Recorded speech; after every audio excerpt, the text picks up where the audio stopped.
November 10th, 1936.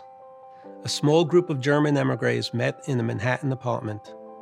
Among them was the eminent Christian theologian, Paul Tillich, who would later become Selfhelp's first president.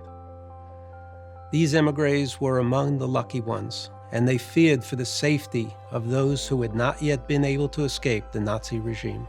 Their mission? To help those still stranded throughout Europe, even as far as Shanghai. And knowing firsthand how hard it was to begin life anew, they sought to ease the transition for those who would follow. They sent money abroad to pay for food and medical care. They located relatives to help obtain affidavits.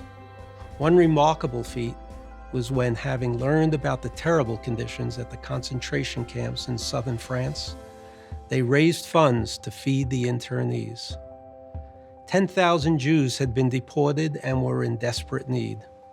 In partnership with others, Selfhelp undertook a venture that led to the liberation of 80 children from these horrific camps. The tedious but committed work went on. Additional volunteers were recruited to help, and Selfhelp for German refugees was born. My grandmother volunteered with Selfhelp beginning in 1939. She actually came to the Selfhelp offices at the time, and she would hand out clothing that had been donated to refugees as they arrived. She would stand in front of the clothing bin and size people up and determine what appropriate clothing she should hand to them given what they had. It's great to have an organization that's been around this long, that multiple generations of our family are able to be involved with and support. It feels great to be able to sort of continue the legacy of not only my father, but my grandparents on such a cause that obviously is very easy to get behind. As the number of refugees grew, money and jobs were in short supply. It would take time to find employment for the men, as many were doctors, lawyers, or other professionals, and needed to be retrained, certified, and licensed. But the women could work, caring for children and helping the elderly. This led to the formation of Selfhelp's homemaker and home nursing programs, the precursors of what are today our home care and training programs. Today, Selfhelp trains and employs 1,600 home care workers who deliver compassionate care to survivors and older adults throughout the boroughs and on Long Island. I love Selfhelp. Selfhelp trained us very well. I became a home health aide because I really love elder people, take care of them. When Sona tell me about her story, I feel so compassionate. It's hard to hear that story, what they have been through, painful. Marcia helps me with everything, whatever I need. She knows what's kosher, she knows what to do.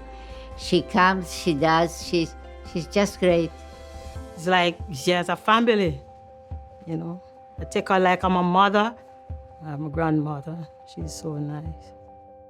As far as I'm concerned, there's one Marcia.